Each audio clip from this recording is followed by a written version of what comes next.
Nako, buong pagmamalaki at pagmamayabang ni Palace Press Officer Claire Castro na sa ilalim lang daw po ng Marcos Jr. Administration ay nangyari itong pagsasampa ng kaso laban po sa mga sinasabing di umani sangkot dito po sa Katiwalaan, yung sa flood control projects at meron daw po na ipakulong, bagamat iba gurami o malilit na isda at maliban kay sa kontraktor na si Sara Diskaya. At sabi ho ni Claire Castro na ngayon lang daw po nangyari sa lahat po ng mga nakarang administrasyon na ngayon lang po nagsoli ng pera. Oh, ito hong mga galing po sa kickback. O, totoo yun. Totoo yun at niwala ako. Pero kasi ngayon lang ho nangyari. Ito hong grabe at sobrang katiwalaan sa ating gobyerno. At meron nga binabanggit si Congressman Ege Erice. Sa inabutan niya ho sa mga nakarang administrasyon, Gloria Macapagal-Arroyo, Noynoy Aquino at Pangulong Rodrigo Duterte, sa tatlong nakarang administrasyon na kanyang inabutan, wala pong ganitong nangyari. Nakatindi pong korupsyon at yung pagsingit at pagsalaula sa pambansang budget ng ating gobyerno. Ito, panoorin nyo mamaya, ipapanood ko rin ho yung binamagit ni Congressman Ege Erice. Pero ito, pakinggan nyo ho muna. Yung talagang grabe ho at tigas mukha na pahayag ni Palace Press Officer Claire Castro na sabi ngayon lang daw po sa administrasyon nangyari ito na kung saan may mga nagsusuli yung sa restitution nagsusuli ng pera mula po sa kickback. Ito, panoorin nyo mga kababayan at mamaya iko-komentary po natin. One, may mga nakulong, may mga warrants of arrest na na-issue, may mga nagtago, mayroong nakikipag-usap at nagsisettle at ibinibigay, restitution, isinusole ang karamihan sa kanilang mga kickbacks na hindi naganap, never nangyari sa anumang administrasyon. Sa administrasyon lang po ni Pangulong Marcos nangyayari ang mga ito. Pag sabi po niya na mayroong mga taong hindi magiging merry ang Christmas, yung mga nakulong po, definitely, hindi naging merry ang Christmas. Pero hindi pa naman po natatapos ito. Kung meron pang inaabangan ng mga tao, meron din pong inaabangan ng Pangulo. Ayan po ang pahayag ni Yusek Claire Castro na sabi niya na sa anumang nakaraang mga administrasyon ngayon lang po nangyari. Ito raw hong mabilis na pagsampa ng kaso at siyempre yung paglalabas po ng warrant at higit sa lahat yung pagsusoli ng pera. Yun ho, tama ho yun. Ngayon lang ho ito nangyari.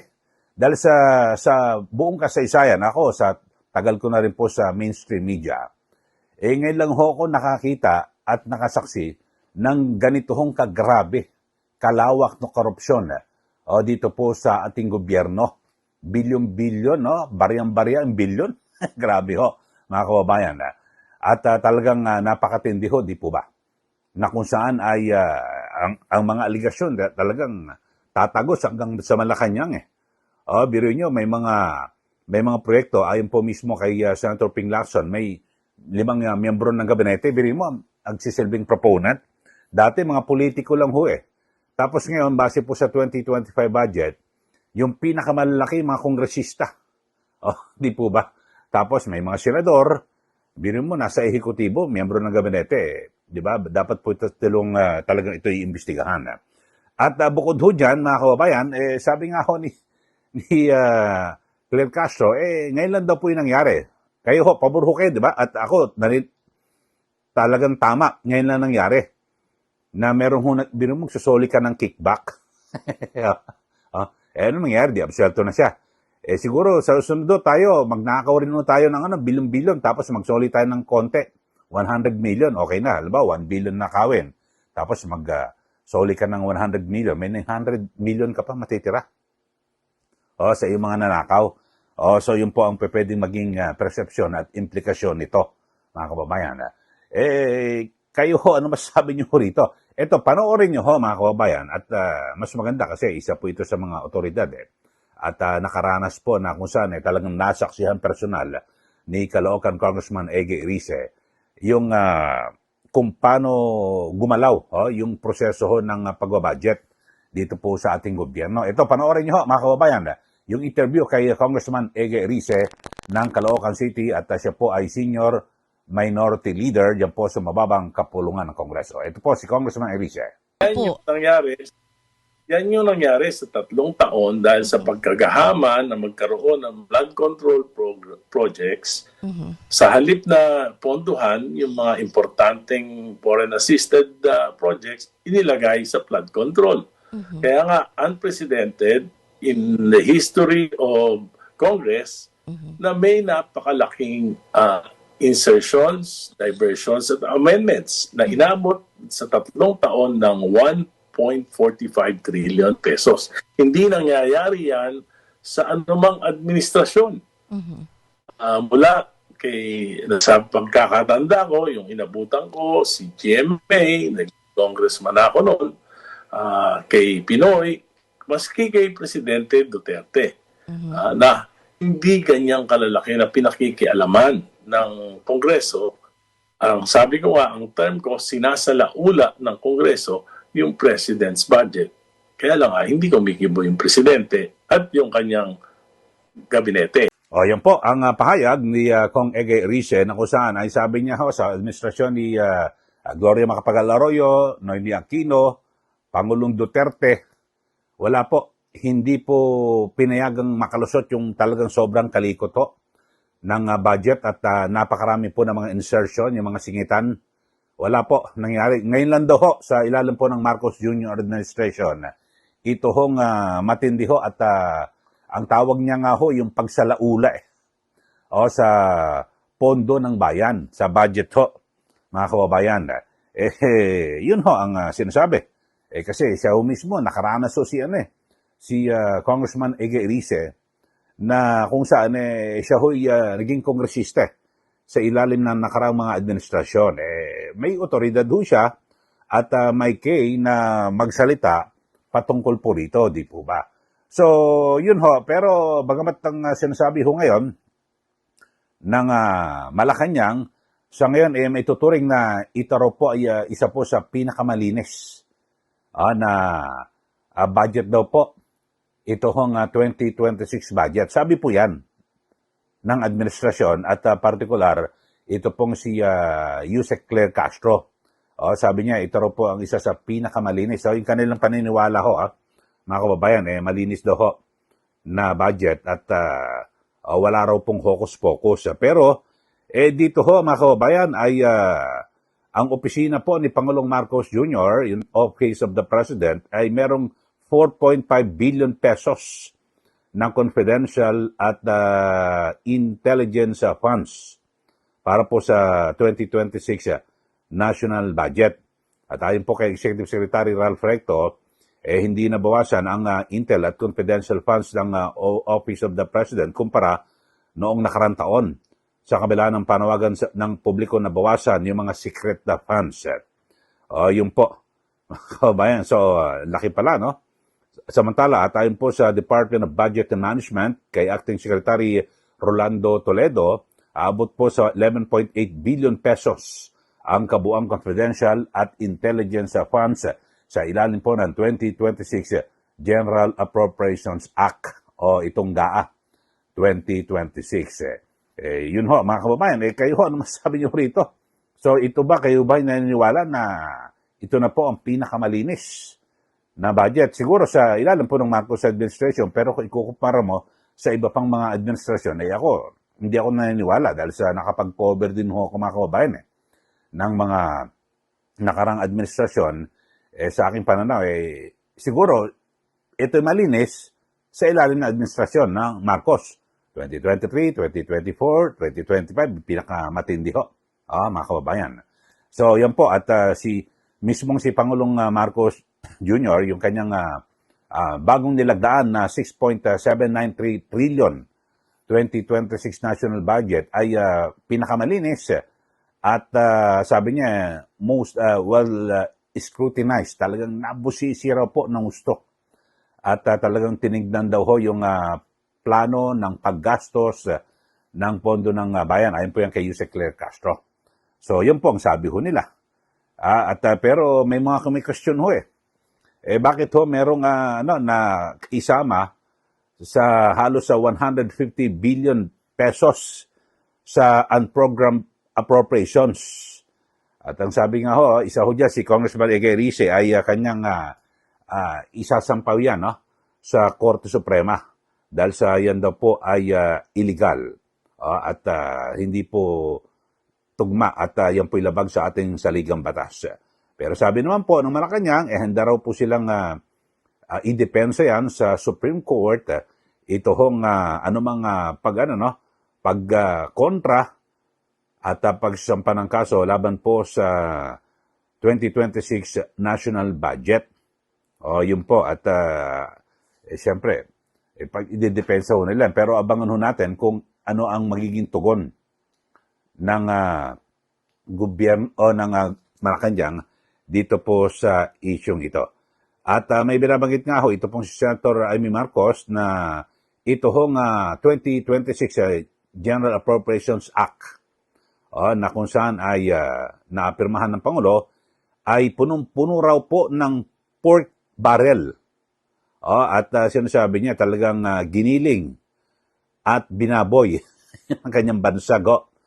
Mga kababayan, dahil sa yung mga budget allocations para po sa mga mahalagang proyekto ay binawasan, samantalang yung ilang mga programa ay nakatanggap po ng mas malaking pondo.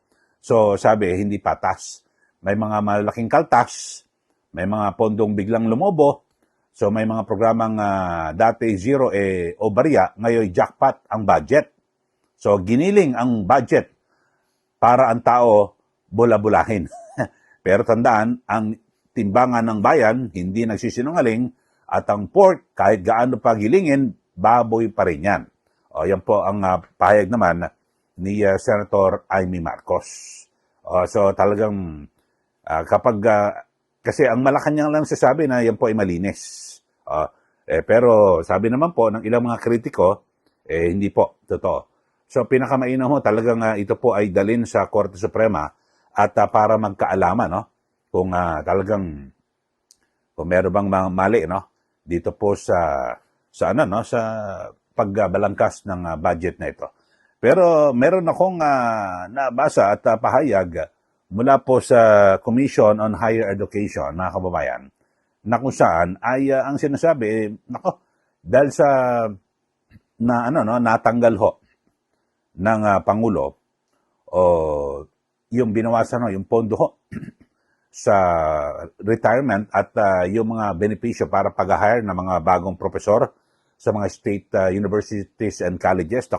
Magiging mukhang delikado ho ito para po sa mga mahirap na mamayan na kung saan ay siyempre alam nyo ho, yung mga gusto ho tapos sa kolehiyo. Kasi base po sa 2026 national budget na pinirmahan ni Pangulong Marcos Jr. ay 43.245 billion pesos na nakalaan sana sa pagkuha ng mga bagong profesor at yung iba pang mga non-teaching personnel sa SUCs, yung State Universities and Colleges, wala. Na-discarril. Sa nasabing budget, binito ho ng Pangulo. Na-ibito.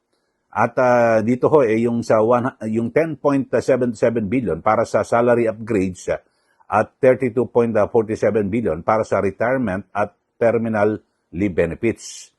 So, mismong, sabi ho ng CHED, chairperson na si Shirley Agrupis, ang magiging epekto ho nito sa pagbito ng Pangulo sa magpapatupad po ng mga limitasyon sa mga enrollees. Halimbawa, kung ang enrollees mo ay yung mag-enroll sa kolehiyo, sa mga SUCs, sa mga state universities and colleges, halimbawa ay aabot po ng 200. Sample lang ito Pero dahil sa ibinito ho ng Pangulo, hindi, mananatili 100 lang. So may mga 100 na hindi ho makakapag-enroll dito po sa mga state universities and colleges. Kasi wala ho limitado po ang budget dahil sa pagkaltas at pagbito ho ng Pangulo dito ho sa pondong ito. Kasi ang kaya ho isinalang ho itong panukala na dagdagan ang pondo ng mga SUCs, yung state universities and colleges, kasama ho dyan yung pagdadagdag ho ng mga, ng mga tao. Mag-hire po sila ng mga profesor at iba't iba pa ho.